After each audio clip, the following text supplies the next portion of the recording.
welcome to episode 1 of One Man's Journey podcast. I've got my good friend Tom Hoehn here, somebody I really look up to, somebody I ask a ton of advice of, and he's got big responsibility in my life and he doesn't even know it. So I'll let Tom kind of introduce himself and kind of say what he wants to say, and then we'll jump right into kind of getting down to it and seeing what Tom's life is all about. Thanks for having me, Ryan. Being that I'm so important in your life, you should know that my name is pronounced Hoehn. There, exactly. See, that's how important it is. That's funny. Happy to be here on episode number 1. Honored. Yeah, appreciate you being here. Tell us like kind of what you do, what you've been doing, what you've done, like career-wise. Where have you been, and what are you up to now? If I tell you, you're going to make fun of me because I'm old, and you love to do that. But I've been in mortgage, title, real estate for this is my 38th year, and currently running a national title division in Florida. And of course, that's where we met. But, just doing the thing, getting business from builders and realtors and mortgage professionals and occasionally customers. But been doing. I know you're in mortgage in the past. What made you want to flip over to the title side? A really, really stupid client.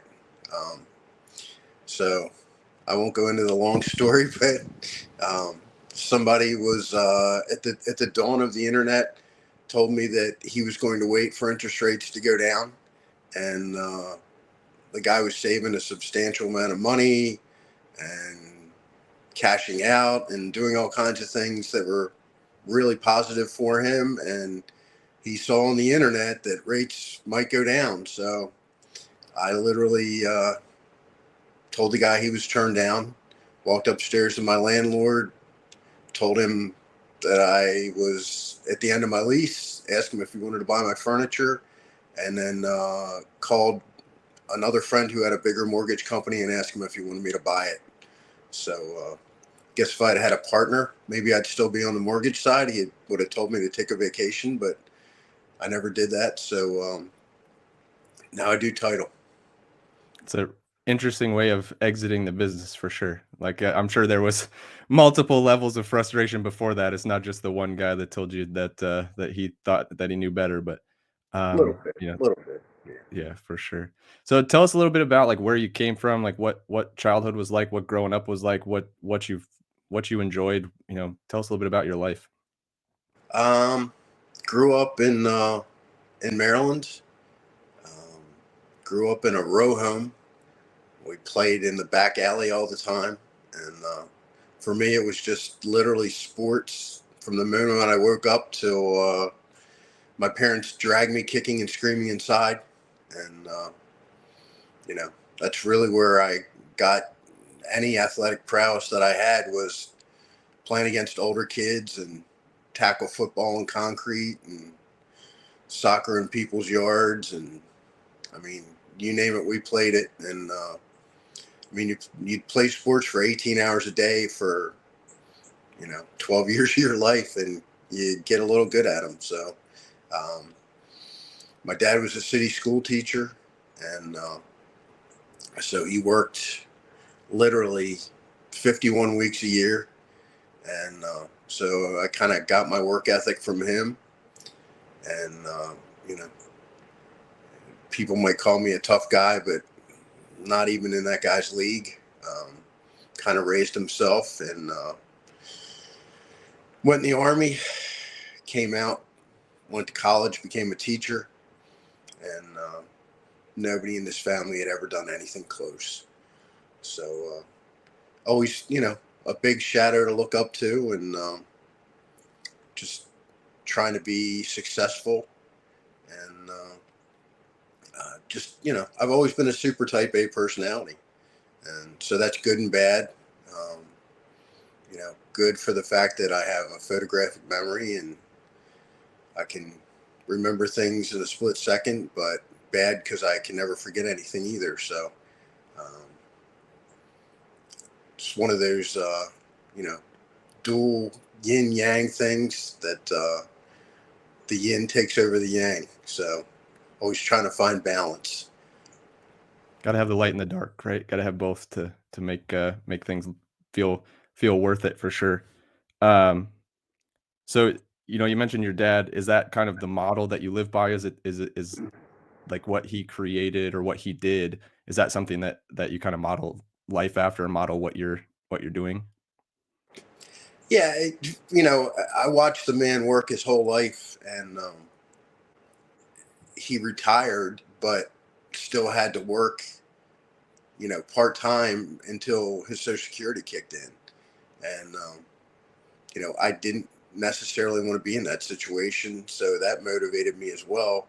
And when I got out of college, I started working for a bank, or I was still working at a bank part time, and they offered me a full time position. And so I was doing really well with the bank. I was their number one salesperson. Maryland National Bank was the number one bank in Maryland. Got to go to the Stars Bank when I was number one in sales every month, and I got a little plaque, and I got $30. It's pretty impressive. So this guy that worked in another division that was a manager went to a just a mortgage bank and recruited me, and so I went over there, toured up, and was started calling on mortgage brokers. And this guy owned this company called FDB Mortgage, and he just kept bugging me every month. How much you work, how much you making there, what are they paying you, how much did you bring in for them, do you know how much you would have made if you worked for me? And when I saw my dad do that, I just jumped to straight commission. And I just got married and bought a house, so it was a little scary, but I doubled my income the first year, and it just went from there until I left the mortgage side. So Yeah, I feel like sometimes when we're in those positions where we're kind of getting, like you said, you just bought a house and starting a family and all that stuff. I feel like that can sometimes be a better jump off point for us to enter into something new because we're kind of against the wall and you kind of got to bust it out and really like go after it. Is that kind of how it felt at the time? If you remember how it felt at the time? um, that's how it always feels for me. That's just my competitive nature.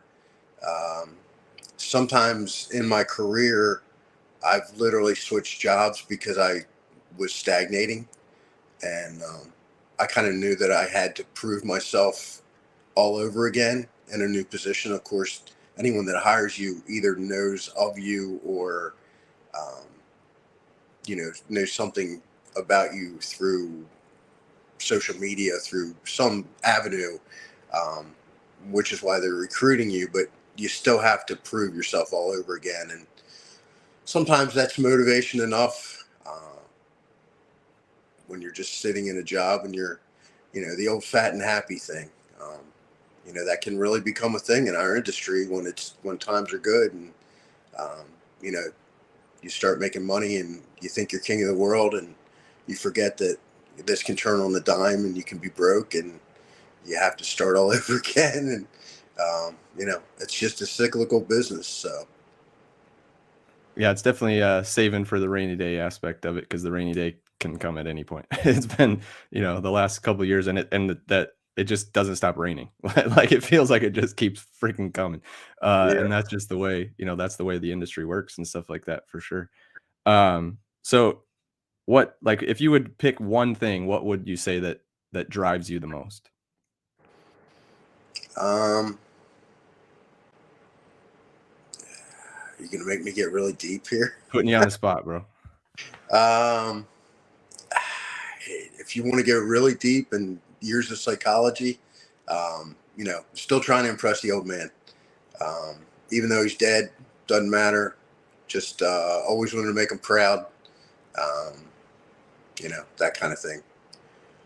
So Yeah, we've had this conversation before, right? And it's something that obviously rings true for both of us, and I think that's probably why we connect so well is we're always looking up to that father figure and trying to prove it. And we both deep down we both know that we've already surpassed whatever expectation that isn't really there at all. We're just making this up for ourselves, And but if that's what it takes to get you to the next level, that it's okay to come up with something like that and create that. And the tough part becomes when you look at that above all else and go, well, I'll never live up to that, when really in reality we both know that we've already lived up to that. So I think that, like I said, I think that's why we connect so well, and that stuff, because we do have that mindset.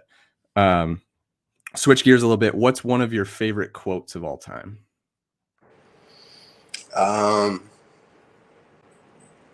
Anytime anybody compliments me, insults me, I always go back to Roadhouse and Wade Garrett, and I just say opinions vary. Just throws people off.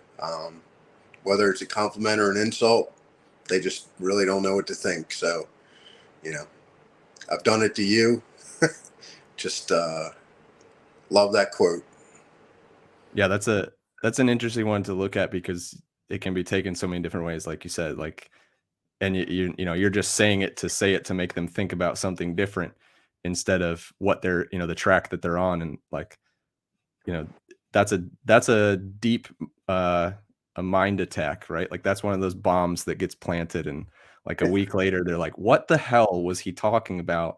Why did he say that? And it's pretty funny to think of it that way, but also like, that's a hell of a trick, right? Like, that's definitely the way to do it. And no, I love that.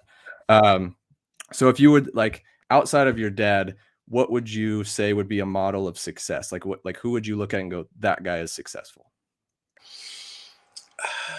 You know, I've never been one, as much as I'm a huge Chicago Bears fan. Um, I mean, Walter Payton was somebody I looked up to. I named my son after him. Um, Here was a guy who was, no more than average height, maybe slightly above average speed, um, but probably the greatest, maybe not the greatest running back of all times, but probably the greatest football player. The guy could run, he could pass, he could block, and he just had the heart of a lion. And people have heard about Jerry Rice's workout and all that stuff, and Walter Payton drug him to his mountain that was in his backyard. It was his property, and he just killed Jerry Rice. So nobody worked harder than Walter Payton. Um, and his book was called Never Die Easy. And he learned that from his coach at Jackson State. And if you notice, the guy probably gained, they figured, 2,000 yards from not stepping out of bounds where other people would. He would just drop that head or throw that stiff arm and just run right into people. And this is a 6 foot tall, maybe 200-pound guy going against, linebackers, D line, just monsters. Just didn't care. So, What is your biggest challenge on a day-to-day basis? um, me personally, anxiety. Um, Being a type A personality, um, I've learned through the years that I can handle like two major stressors. And once we get to three, that's when my body starts fighting back. But, like you said, with the industry for the last 2 years, I mean, that's one right off the bat. Um, I've got a kid that is doing okay now, but, had horrible epilepsy. So that was one for 14 years, 13 years. Um, so, lots of things there, but that's probably the main one. How do you combat that? Because obviously you got to get out of bed and still do the damn thing. So how do you get through that? Because I've dealt with anxiety, and obviously all of them are different, but you know dealing with that, you have to just fight a way through it. And how do you, like, what mindset, or do you listen to something, or do you look at something, or do you think of something that gets you through it to get up and still do the thing? Um, I had a really cool, and again, I'm aging myself, cassette that was kind of like a self hypnosis thing that really helped me a lot. But of course, cassette players died, the tape died, the guy didn't make any more stuff. So I've been looking for that kind of stuff forever, but I can still, because I do have a photographic memory, I can go back and remember that. So that's, I can do this self relaxation thing if I really have to. Um, but, just like you, exercise, you know, I, when I had my first panic attack, I of course went to a shrink to find out what was wrong with me. And they wanted to put me on meds. And, you know, other than occasional Xanax when it's really bad. I never wanted to go on an antidepressant or anything, so I just self-medicated with exercise. And whenever I get to a certain point, I know I have to get back in the gym. I have to get back on the bike, whatever it is. Um, playing sports. I could play sports like I was a kid and do it hours a day. Working out for me is drudgery. I hate it. I had to do it for sports to be good, but I'll play sports all day. Working out seems like a chore to me, but you kind of have to do it, and so that's really how I drag myself out of anything is working out. That leads me into the next question, and you kind of probably answered it already, but what's one thing you do consistently that you hate doing, but you know you have to and you continue to do it? And how do you push through that aspect? Like, what's the mindset that you put yourself in? Is it just one foot in front of the other, or how does it, like, how do you get to that point? Because we all have those things that we have to do that, like, we absolutely just hate doing, but they have to be done. And what's your thing and how do you get through it? Honestly, it's not as bad as it used to be, but it used to be cold calls. And cold calls don't necessarily mean the phone for me, before COVID. Now, of course, we live in Florida, so it wasn't really the same, but going into offices, just talking to people, that used to be a thing. And as much as I have that personality and I can do it, you feel like you're on stage, and you have to turn it on, and you have to turn it on for a certain number of hours a day. And so sometimes when you come home, you're just wiped out from that. And, just being nice to everybody and having something nice to say to everybody and making conversation with people that maybe don't want to have a conversation. And, you know, getting them to talk, getting them to open up, um, connecting with them on some level.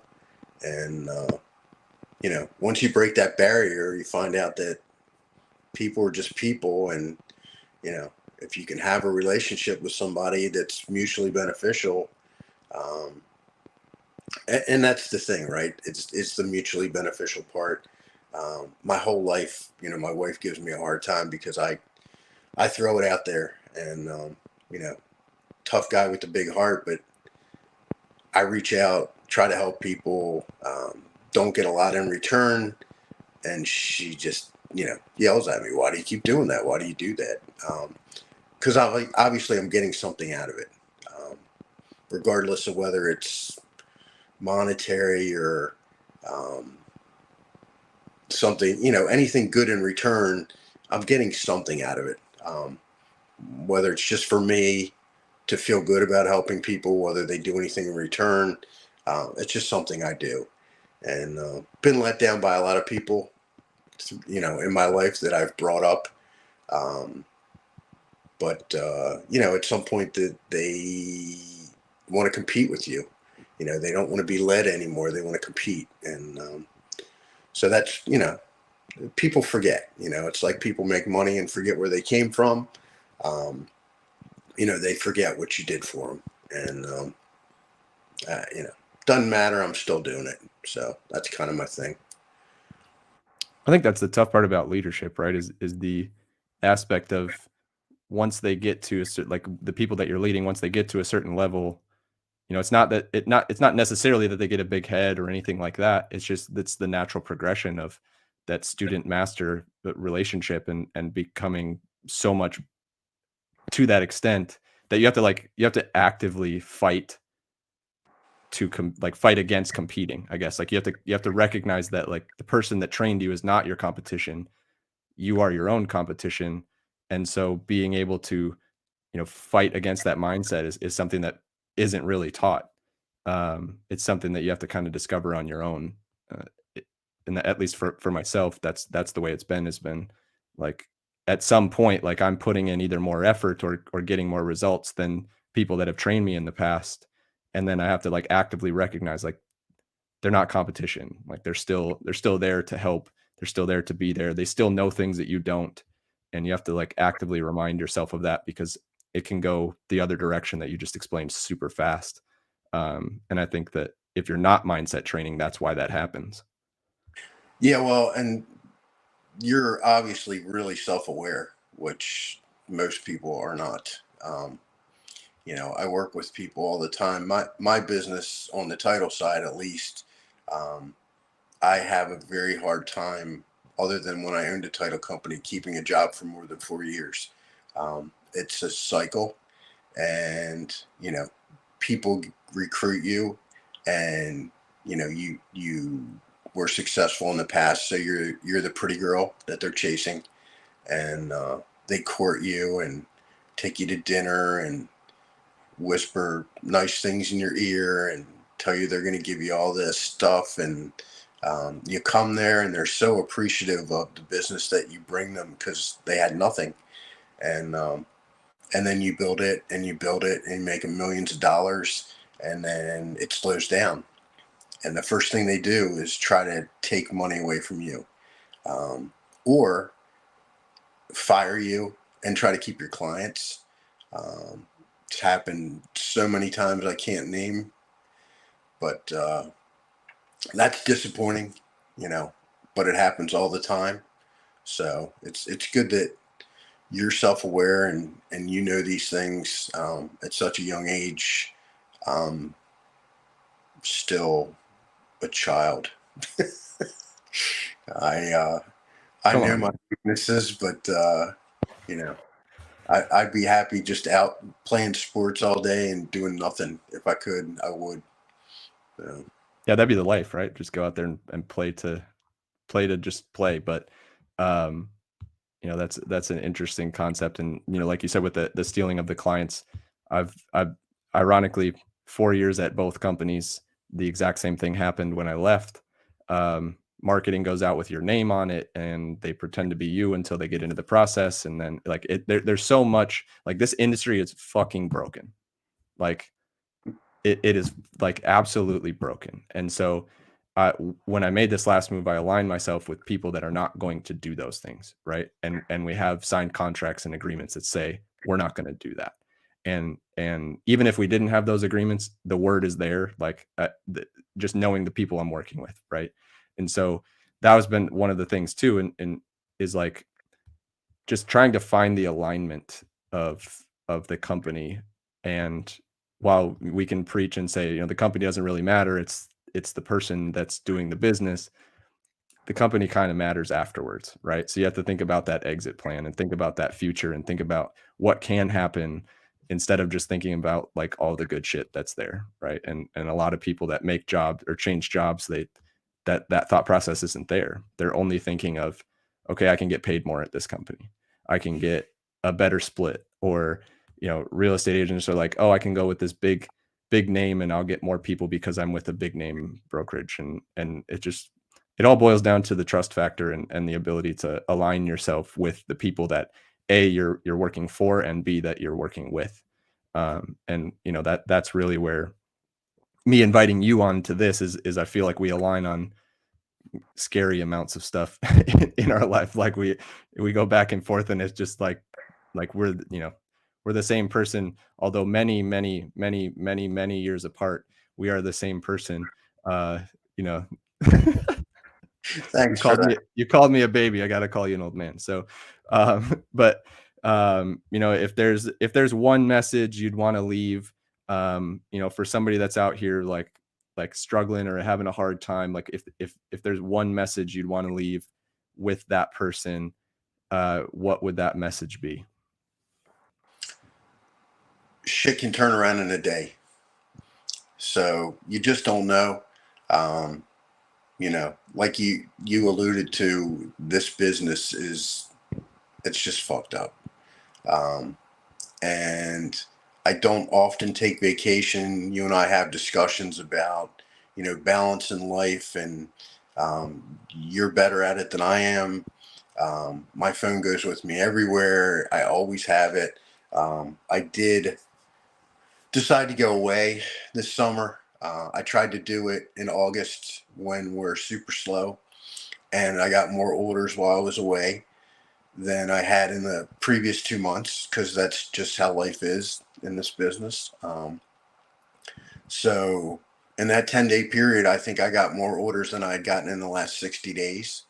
So just you do the work, and you don't know when it's going to come back, but it's going to come back.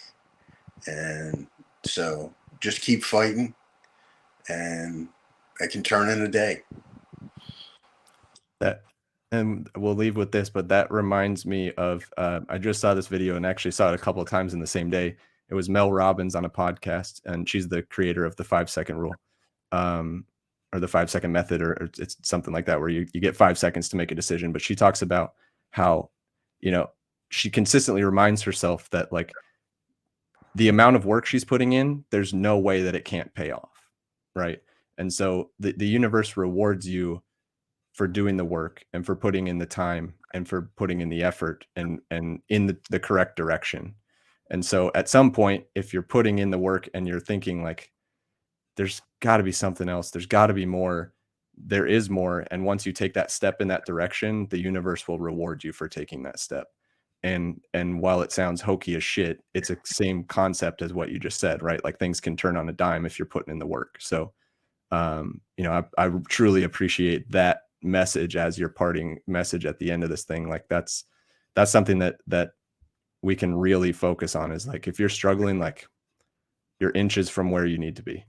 And as long as you're on the right path, you'll be told that you're on the right path with a reward at the end. So I appreciate your time today, Tom, and thanks for being on episode 1. It was a solid episode. I'm sure there'll be lots of little clips we can cut out of here and have some fun with, and appreciate you, and keep doing the damn thing. All right, brother. You take care.